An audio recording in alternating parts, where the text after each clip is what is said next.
Hello friends, आज के video में डिस्कस करने जा रही हूँ पोयम ब्राइट स्टार के नोट्स को। इस पोयम को लिखा है जॉन कीट्स ने। जॉन कीट्स की इस पोयम का एक्सप्लेनेशन मैंने अपने अर्लियर वीडियो में आप लोगों को दे दिया है। इस पोयम को उन्होंने लिखा था शेक्सपियर की पोयम्स को पढ़ने के बाद, उनके सोनेट पैटर्न और उनकी राइटिंग स्टाइल्स से प्रभावित होकर के। ब्राइट स्टार एक ऐसी पोयम है जिसमें कि शेक्सपियर को डिवोट करके लिखा गया है। तो ध्यान देते हैं पोयम के नोट्स को। शेक्सपियर को वो इस पोयम के अंदर इंग्लिश लिटरेचर के फील्ड के ब्राइट स्टार या पोल स्टार से कंपेयर करते हुए कहते हैं कि उनका जो स्थान लिटरेचर के वर्ल्ड में है वो कोई भी रिमूव नहीं कर सकता। और पोइट साथ ही साथ में अंत में कहते हैं कि वो अपनी बिलवेड के साथ ऐसी ही स्टेडफास्ट स्थिति में हमेशा के लिए जीना चाहते हैं या फिर मर जाना चाहते हैं। यहाँ पर वो पोयम को कंप्लीट करते हैं। हालांकि पोयम के स्टार्टिंग में जो वो प्रीस्ट से कंपैरिजन किया गया है और धरती के किनारों की गंदगी को साफ करता हुआ समुद्र, ये जो कंपैरिजन दिए गए हैं वो बहुत ही हाईली स्पिरिचुअल टाइप है। वहीं पर लास्ट के स्टेंजा में या लास्ट की 6 लाइंस में कहें तो पोयम को थोड़ा सा सेंसुअल टच पोइट ने दे दिया है, जिसके कारण उन्हें काफ़ी इस पोयम के लिए क्रिटिसाइज भी किया गया था। हालांकि इस पोयम में सोनेट पैटर्न को फॉलो किया गया है, परंतु कंप्लीटली कुछ कमियों के साथ ही है सोनेट पैटर्न जो फॉलो किया गया है। पर पोयम एक इम्प्रेसिव पोयम है और जॉन कीट्स की एक काफ़ी यादगार कविताओं में से है। तो देखते हैं पोयम के नोट्स को। Praise or blame has but a momentary effect on the man whose love of beauty in the abstract। यहाँ पर स्पेस छूटा हुआ है, यहाँ एब्स्ट्रैक्ट लिख लीजिएगा। प्रेज और blame has but a momentary effect. तारीफ और आरोप इन दोनों का क्षणिक प्रभाव होता है उस व्यक्ति पर whose love of beauty in the abstract, जिसका अदृश्य के सौंदर्य के प्रति जो प्रेम है। Makes him a severe critic of his own work, वो उसे उसके ही कामों का एक सीवियर क्रिटिक बना देता है। ये शब्द कहे जॉन कीट्स ने। कहने का मतलब है कि उन्हें किसी क्रिटिक की ज़रूरत नहीं है। एब्स्ट्रैक्ट के प्रति जो उनका लव है वो उन्हें उनके कामों का क्रिटिक खुद ही बना देता है। तो कोई प्रेज़ करे या ब्लेम करे, इससे उन पर फ़र्क नहीं पड़ता है। वो जानते हैं कि उनके कामों में क्या कमी है, क्या दोष है। ये कमेंट किया था उन्होंने अपने वर्क्स को लेकर के। तो आगे देखते हैं नोट्स को। John Keats was born on 29 October 1795 in London. John Keats का जन्म हुआ 1795 में लंदन में 29 अक्टूबर के दिन। हिज क्लोज फ्रेंड, उनके करीबी मित्र थे चार्ल्स क्लाउडन क्लार्क। नाम ध्यान रखिएगा, 1 नंबर में कई बार पूछा जाता है। Clark inspired him for poetry, उन्होंने उन्हें प्रेरित किया पोइट्री राइटिंग के लिए। He was greatly interested in Greek mythology, Greek mythology में उनकी बहुत रुचि थी एंड आर्ट में। His first volume was published in 1817, उनका कविताओं का पहला वॉल्यूम आया 1817 में, एंड लास्ट इन 1820, और आखिरी आया 1820 में।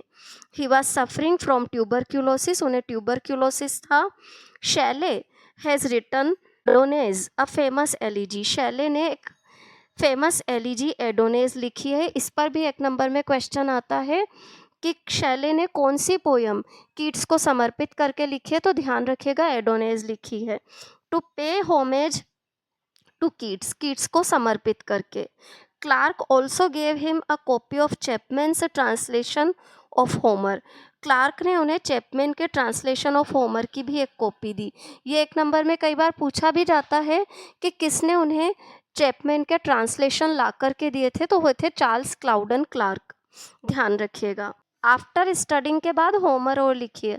आफ्टर स्टडिंग होमर, होमर का अध्ययन करने के बाद Keats realised a world full of beauty, Keats ने एक ऐसी दुनिया को महसूस किया जो कि सौंदर्य से भरी थी।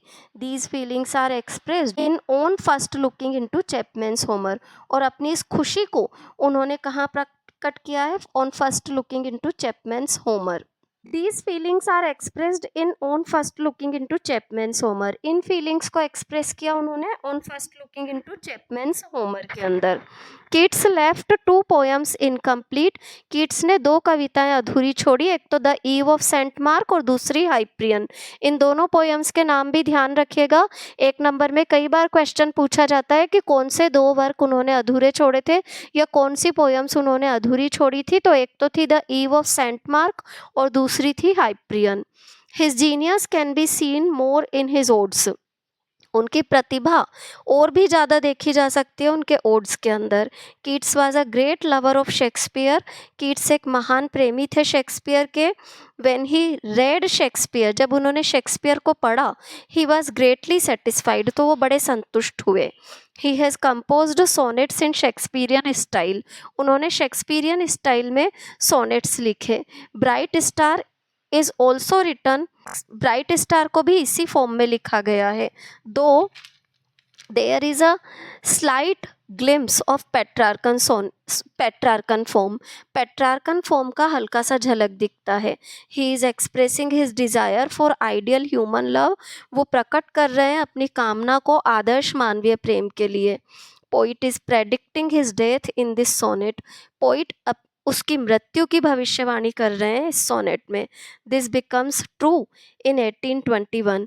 1821 में ये बात सच्ची भी साबित हो गई। व्हेन ही डाइड, जब उनकी मृत्यु हुई। This sonnet is a tribute to the greatest genius in the field of English literature. English literature की महानतम प्रतिभा शेक्सपियर को ये सोनेट एक ट्रिब्यूट है। ये भी 1 नंबर में पूछा जाता है। This sonnet is dedicated to और is a tribute to which poet? ध्यान रखिएगा, Shakespeare. Keats is expressing the desire for the same standing and also personally he want the fulfillment of love feelings. वो इसी प्रकार की standing की कामना रखते हैं और व्यक्तिगत स्तर पे प्रेम के क्षेत्र में भी इसी प्रकार की पूर्णता चाहते हैं। This poem is also representative of deep observation of nature. ये पोएम प्रकृति के गहरे ऑब्जर्वेशन की प्रतीक है बाय द पोइट के द्वारा। In the poem Keats wants to be stable just like the pole star. इस पोएम के अंदर कीट्स स्थायी रहना चाहते हैं, बिल्कुल पोल स्टार की तरह। He just wishes to be constant like it, इसकी तरह स्थिर होना चाहते हैं। He is not attracted to its beauty, वो इसकी सुंदरता की ओर आकर्षित नहीं है। He wants to be in the company of his beloved till he lives. वो अपनी प्रेमिका के साथ रहना चाहते हैं जब तक जीवित रहें। एंड विशेस हर एसोसिएशन, और उसका साथ चाहते हैं।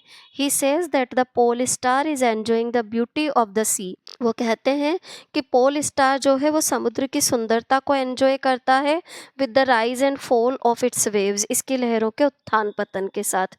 ही देन प्रेजेंट्स एन इमेजिनेशन, फिर वो एक इमेजिनेशन रखता है that the sea is doing the purgatory ritual, कि समुद्र एक शुद्धिकरण की प्रक्रिया कर रहा है by the cleansing of the sea shore, समुद्र के किनारों को क्लीन करके। He is doing this with mighty waves, ऐसा वो कैसे कर रहा है? शक्तिशाली लहरों के साथ। This star sees the hills and drifting snow on it, ये स्टार देखता है पहाड़ों को और इस पर सरकती हुई बर्फ को, drifting. He is completely fascinated, वो पूरी तरह से आकर्षित है to the beauty of nature, प्रकृति की सुंदरता की ओर। He want to be steadfast, वो स्थिर होना चाहता है लाइक पोल स्टार की तरह। एज ही सेज, जैसा कि वो कहता भी है। Bright star would ever steadfast as thou art. The poet then expresses his love desire. फिर पोइट अपनी प्रेम की कामना को प्रकट करता है। He wants to sleep on the delicate bosom of his beloved. वो अपनी प्रेमिका के नाजुक वक्ष स्थल पर सो जाना चाहता है। And enjoy the music of her breathing. उसकी सांसों के संगीत को सुनना चाहता है। The poet wishes to live in this condition और डाई एल्स, पोइट इसी स्थिति में रहना चाहता है या फिर मर जाना चाहता है। दिस सोनेट ब्राइट स्टार, ये जो सोनेट है bright star, was written by him on a blank page in Shakespeare's poem. Shakespeare की कविताओं के खाली पन्ने पर लिखा गया। He has given a desire, उन्होंने कामना प्रकट की है, for love, प्रेम के लिए, and predicted his death, और उसकी मृत्यु को भी भविष्यवाणी की है। When we see words, जब हम कुछ शब्दों को देखते हैं, patient, watching with eternal lids apart, we are reminded, तो हमें याद आता है of the bright patient star of Hyperion. Hyperion poem के अंदर जिस ब्राइट पेशेंट स्टार को उन्होंने बताया है। Nature has a purifying quality, प्रकृति में गुण होता है शुद्धिकरण का। इन ऑल इट्स ऑब्जेक्ट्स, हर वस्तु के साथ, स्नो एंड सी, चाहे वो स्नो हो चाहे sea, there is a lot of implications in nature. Nature's imagery, nature's imagery में भी बहुत से प्रयोग होते हैं।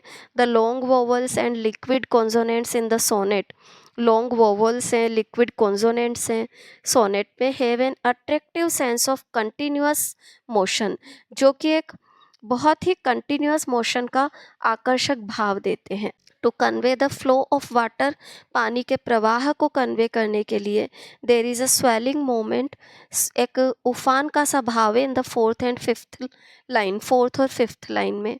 इन दीज लाइन्स, इन लाइनों के अंदर। फिर पोयम की लाइन है, pillowed upon my fair love's breast से लेकर के एल्स सून टू डेथ तक। वी सी हिज डिज़ायर, हम उनकी कामना को देखते हैं, to defeat the transience of human happiness, मानवीय हैप्पीनेस की पारदर्शिता को प्रस्तुत करने की कामना, हराने की कामना। And to catch hold of a perfect moment, और एक पूर्ण क्षण को पकड़ लेने की कामना। But the reader is not made to feel the similarity, पर रीडर उस समानता को नहीं ढूंढ पाता between the swelling water and swelling breast, जो कि स्वेलिंग वाटर और स्वेलिंग ब्रेस्ट के बीच में है। The beginning of the poem has sensitiveness, poem की शुरुआत में संवेदनशीलता है। वेहर as the latter part has become much inferior, जबकि पोयम का बाद का हिस्सा थोड़ा सा कमज़ोर है। द वर्ड इटर्निटी, दुनिया का अनंत, ends into kids local sphere, वो किड्स के सामान्य या घरेलू माहौल में ख़त्म होता है। And there is no match between them, और दोनों में कोई तुलना नहीं है। एज हरफोर्ड सेज, जैसा कि हरफोर्ड ने कहा है, this is perhaps the only love poem in which patience attuned to tranquillity, ये एकमात्र ऐसी लव पोयम है जिसके अंदर कामनाओं और ट्रैंक्विलिटी को मिक्स किया गया है। There is a perfect conflict in this sonnet between death and immortality, perfect conflict है पोयम के अंदर मृत्यु और अमरता के बीच में। Both are harbinger of perfection, दोनों ही संदेशवाहक हैं पूर्णता के। There is a pure description of beauty of nature, प्रकृति की सुंदरता का शुद्ध वर्णन है। इन फिलोसॉफिक मैनर, दार्शनिक अंदाज में। Keats poetry is always full of sensuousness, Keats की पोइट्री हमेशा ही संवेदनशीलता से भरी हुई है। He can not see glory in natural objects, उन्हें नेचुरल ऑब्जेक्ट्स में कोई ग्लोरी नहीं दिख पाती। Keats present nature not with reason, Keats प्रकृति को प्रस्तुत करते हैं तर्क के साथ नहीं, बट विद इमेजिनेशन, कल्पना के साथ। Shelley, Keats, Wordsworth are the three great romantic poets, तीन great romantic poets of 19th century English literature, 19th century English literature के। All of them were great lovers of nature, सारे के सारे great lovers हैं nature के। Which was a characteristic of 19th century romantic poets, जो कि चारित्रिक गुण है 19वीं सदी के रोमांटिक पोइट्स का। All these poets have presented nature according to their concept, इन सब पोइट्स ने नेचर को प्रस्तुत किया है, प्रेजेंटेड कीजिएगा। एंड इंटरप्रिटेशन ऑफ इट, जो उनका कंसेप्ट है, जो उनका विश्लेषण है प्रकृति को लेकर के, उसके अकॉर्डिंग। यहाँ पर हमारे इस पोयम के नोट्स कंप्लीट होते हैं। इसके अलावा भी पोयम से रिलेटेड कोई भी कन्फ्यूज़न हो तो प्लीज़ कमेंट बॉक्स में कमेंट डालें।